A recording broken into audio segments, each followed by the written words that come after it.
morning, everyone. Welcome to The Water's Edge.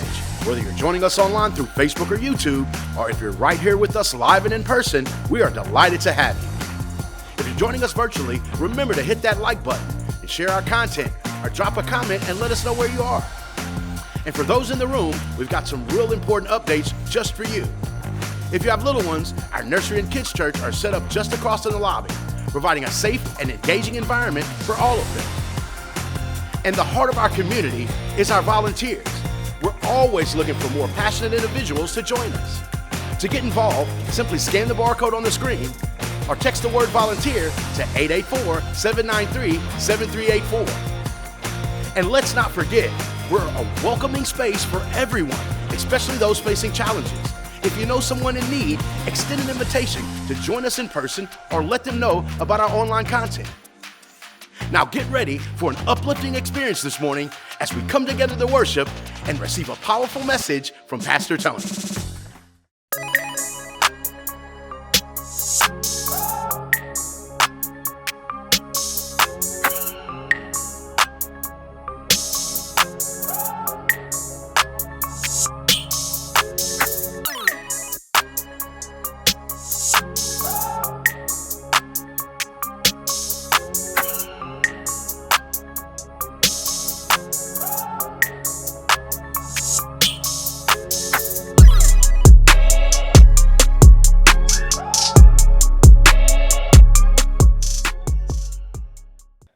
What's up, everybody? Good morning and welcome to our Water's Edge Sunday morning online worship experience. Once again, thank you so very much for hanging out with us today and tuning in. For those of you that continue to like and share these online worship experiences with your circle of influence, thank you so very much for doing that. Continue to do that. We have people tuning in and finding help and finding the Spirit of God from all over the place.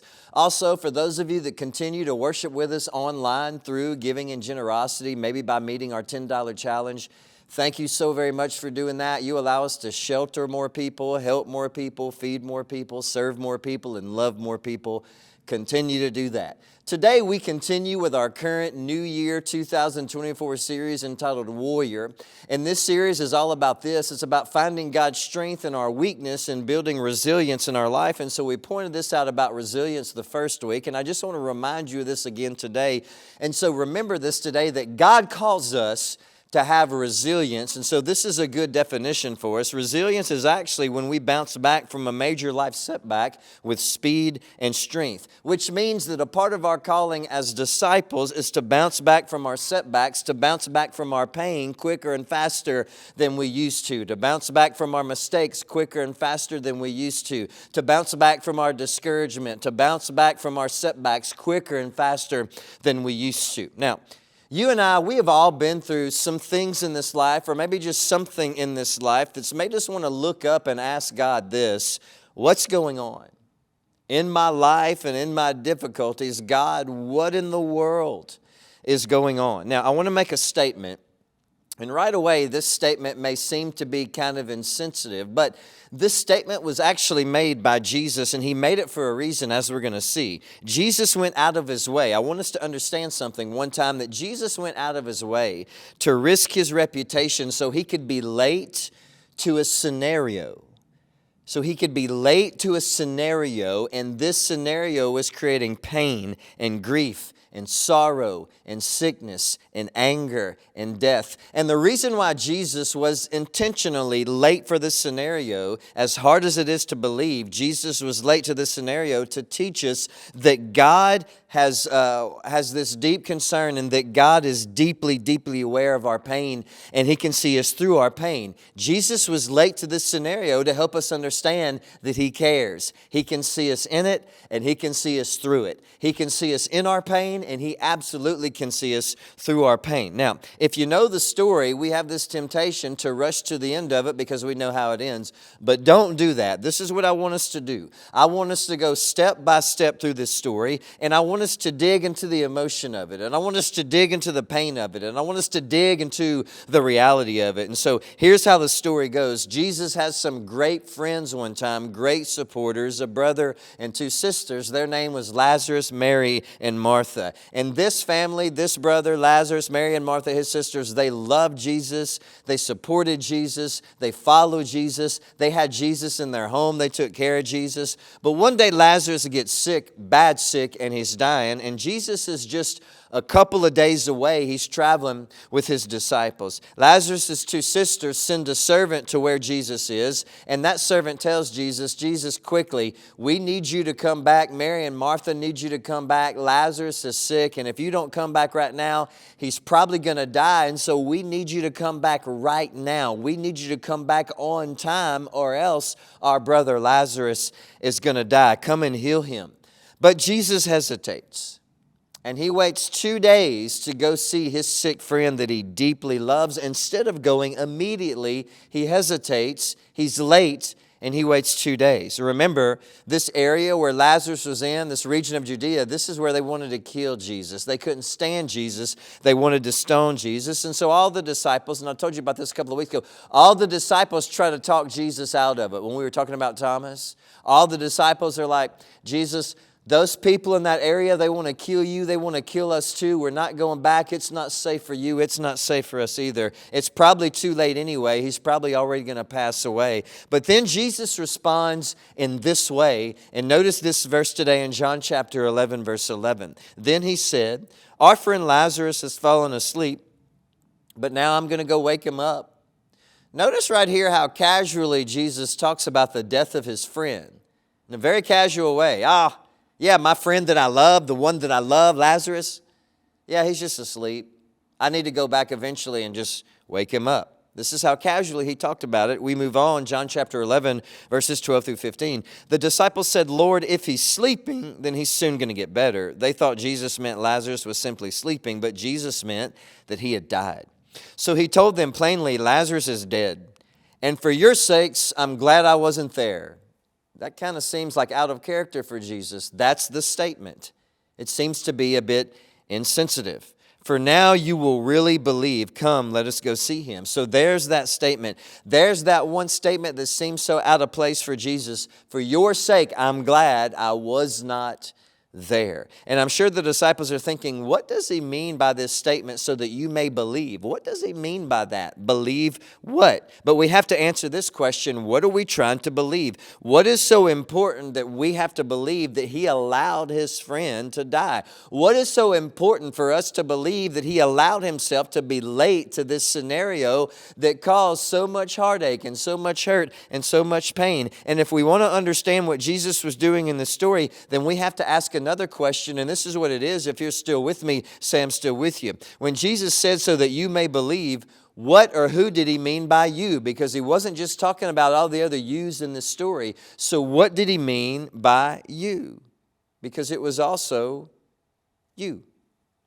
Jesus told this story for you.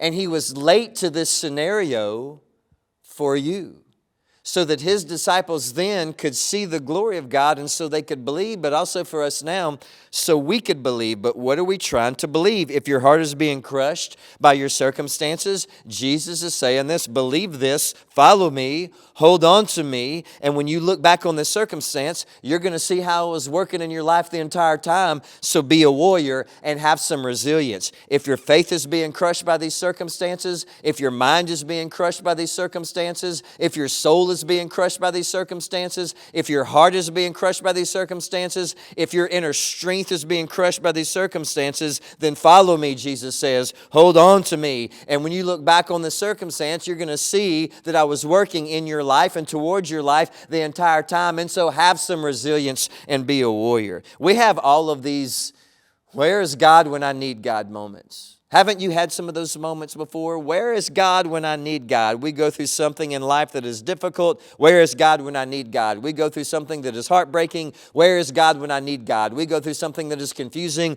Where is God when I need God? And so the question we need to ask today is this: how do you rebuild your faith after your circumstances has crushed it? How do you rebuild your faith after your circumstances has devastated it? How do you rebuild your heart? How do you rebuild your strength? How do you rebuild your walk with God? How do you rebuild your life? How do you rebuild your resilience after your circumstances have crushed you? Now, here's something else to think about. So if you're still with me, say I'm still with you. Have you ever wanted or just needed God to show up in your life?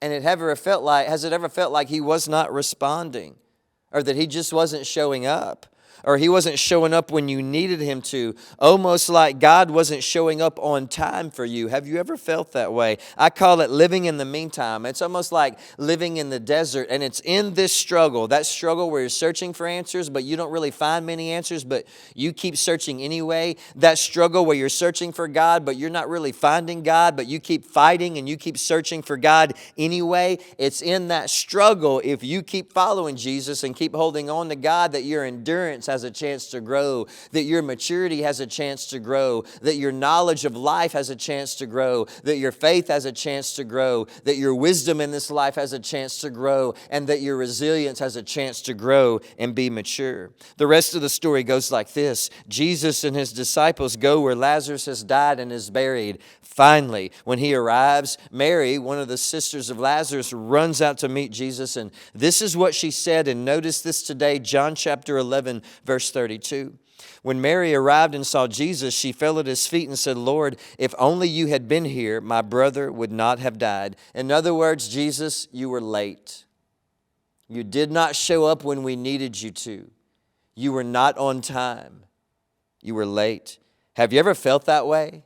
After the diagnosis, God, it seems like you're just a little bit too late. After the family struggle, God, it seems like you're just a little bit too late. After the health struggle, after the financial struggle, after the struggle in our mind, or after that struggle in our emotions, or after that struggle with that battle or in our circumstances, God, it just seems like you're just too late. Or in other words, God, you are not here for me right now when I need you. Have you ever felt that way? After the diagnosis, after the heartache, after the pain, God, you're just too late. Mary and Martha, the sisters of Lazarus, felt the same way. Jesus, if only you had been here, this would not have happened. Have you ever wanted to say that to God? God, if you would have just been here, this would not have happened. I wouldn't have went through this. I wouldn't have struggled with this. God, I need you to move and I need you to show up. The story goes on to say this, that Jesus raised Lazarus from the grave, that Jesus raised Lazarus from the dead. And so the story looked like this. There was this very heartbreaking and confusing and devastating situation, and it seemed like Jesus was late in this devastating situation. It seemed like He didn't care enough to show up on time in this devastating situation, and it seemed like He was just gone from their life during this very confusing time. But Jesus does show up, and when He does, He raises Lazarus from the dead. And so Jesus was moving in their life and working in their life, but they just couldn't see it until after it had happened and after the smoke had cleared, in the aftermath. And that leads us to another powerful truth today, and this is what it is. And notice this today. If you're still with me, say I'm still with you.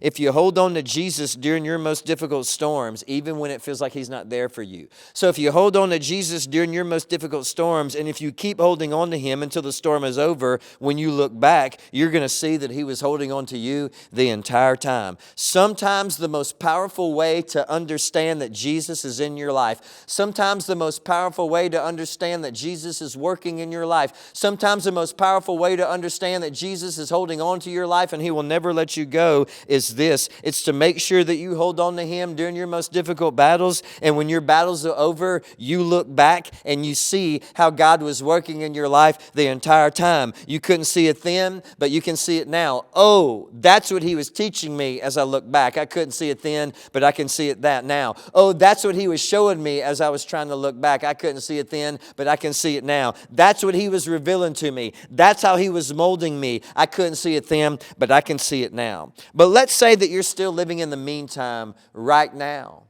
in that place where it feels like God is gone.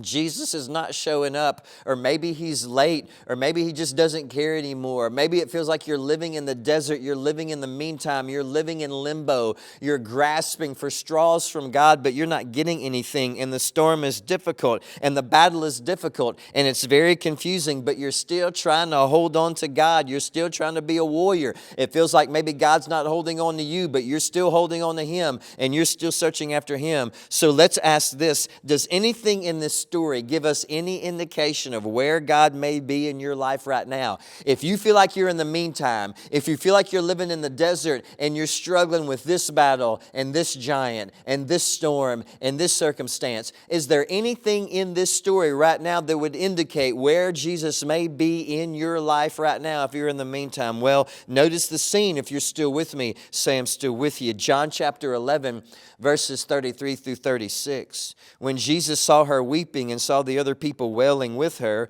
a deep anger welled up within him, and he was deeply troubled. Where have you put him? He asked of them. They told him, Lord, come and see. Then Jesus wept. He wept with them. The people who were standing nearby said, see how much he loved him. When they were hurting, understand right here, the story tells us that Jesus was hurting. When they were shedding tears, Jesus was shedding tears. When they were weeping in their emotion and in their hurt, Jesus was weeping in his emotion and in his hurt also. It says that Jesus was weeping with them. But what should that say to you right now?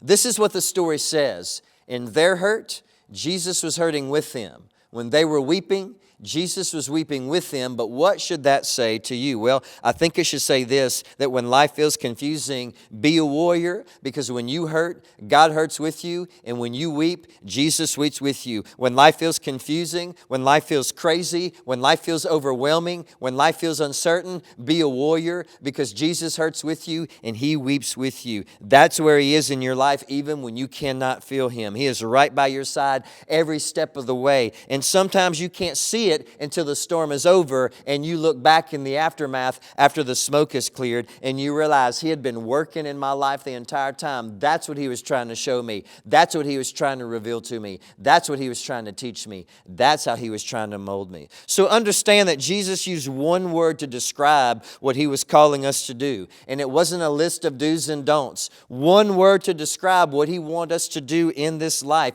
And it was not a game of Simon Says like Jesus says, do this, don't do that, do this, don't do that. Notice this today and remember this. Jesus is simply asking us to follow Him. As a disciple, He calls us to follow Him, to love like He leads us to love, to forgive like He leads us to forgive, to worship like He leads us to worship, to reach out and to accept people like He leads us to reach out and to accept people. We are all called to follow Jesus, and this is all in the context of a very real relationship with Him through His Spirit. And then sometimes as we follow Jesus, let's just be honest, we can fall on our face and we can fail miserably, or we can go through something that's confusing and we have all of this wreckage in our life, but this is a relationship and Jesus is with us every step and stumble of the way. This is a relationship and our God is with us every step and every stumble of the way. And yes, there's going to be times when we fail at following Jesus, but this is not a test from God, and if you pass, you're in, and if you fail, you're out. But this is a relationship with God, a real relationship, and He's never letting you go. And so because of all that, remember, just a few applications today as we close. The first one is this. Your personal disappointments will make you feel like you're not good enough to follow Jesus. Forgive yourself. And you may be thinking, Tony, I've been fickle, I've been faithless, I've been inconsistent, I've had failures, I've let God down. Yes, okay, so have we all. So did David in the Old Testament. He was a man after God's own heart. But you can't degrade yourself forever. You can't beat yourself down forever. You can't guilt yourself forever. You can't shame yourself forever. You went through it. It was bad. It hurt. But this is a relationship. And Jesus calls you to follow Him and be a warrior no matter what. And as we follow Him, even if we trip up, He's not going to forget you. He's just going to come back and pick you up. Let me say that again. As we follow Jesus, because He loves us, even if you trip up, He's not going to forget about you. He's just going to come back and pick you up. Forgive yourself because Jesus forgives you completely. The second thing is this. Make this relationship with God an honest relationship. David says this in Psalm chapter 139, verse 1, and notice this today. Oh Lord, You've examined my heart, and You know everything about me. There is not anything in your life that God doesn't know about. Nothing, and yet He still says He knows everything about you. Everything that you think about that you don't say, everything in your imagination imagination. He knows every desire that you have. He knows every impulse that you have. He knows everything about you, and nothing is going to catch Jesus by surprise. And still think about that. He knows every inch of your imagination, and He still wants you, and He still loves you, and He still calls you to follow Him, and He still forgives you, and He still uses you as a disciple to change this world. So pour your heart out to Him in honesty, because He will never let you go. And then the last thing is this: take the extreme language of defeat out of your life. I'm done. It's over for me. I'm a loser. I'm a failure. I blew it. My life is over. My walk with God will never be the same. God doesn't want me. Why would Jesus want someone like me? No. No, your life is not over. Your life is not wasted. You are not unworthy. You are not trash. You're not a disappointment. You're not a failure. Get that extreme language of defeat out of your life, because in Christ you're a warrior, and you're not just a conqueror and an overcomer. You're more than that. Instead, have some resilience. Hold on to God. Stop saying it, stop believing it, and stop thinking it. Have some resilience. Hold on to God. And even if you're going through something right now where it feels like God is late or He's far away from you, if you keep searching and you keep fighting and you keep having resilience, that when the smoke clears and you come out of that struggle, when you look back, you're going to see that God was working in your life the entire time. So hold on to Him no matter what, because He's never going to let you go. Thank you so much for hanging out with us today. Thank you so much for tuning in. Stay tuned for an amazing time of worship with the amazing Water's Edge worship team. We cannot wait to see you back next Sunday. We love you all. You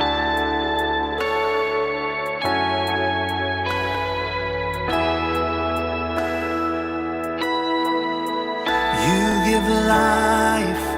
You are love, you bring light to the darkness, you give hope, you restore every heart that is broken. Great are you, Lord, it's your breath in our lungs, so we pour out our praise, we pour out our praise. It's your breath in our lungs, so we pour out our praise to you only.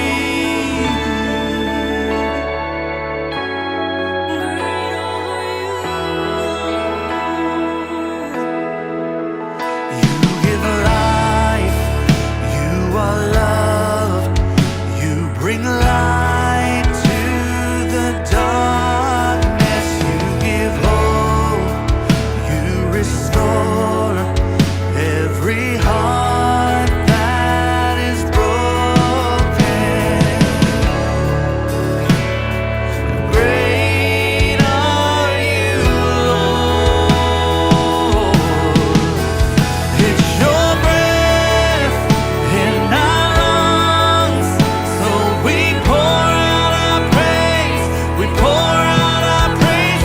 It's your breath in our lungs, so we pour out our praise to you only. It's your breath in our lungs, so we pour out our praise, we pour out our praise. It's your breath in our lungs, so we pour out our praise to you only.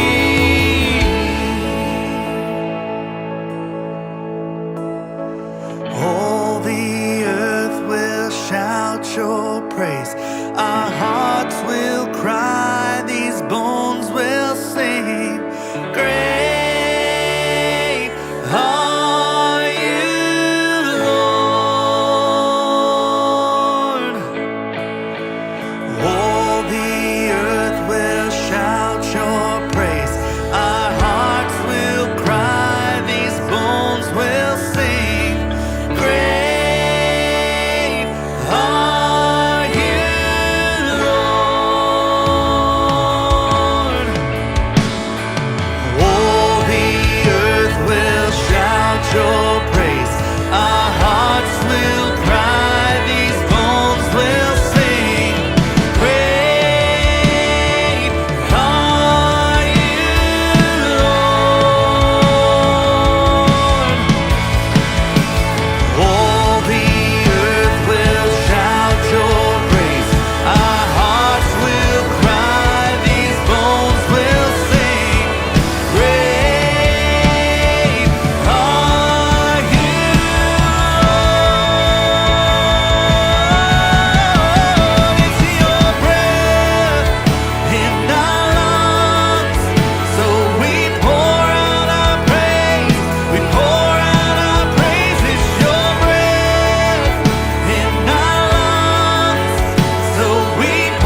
powerful message from Pastor Tony.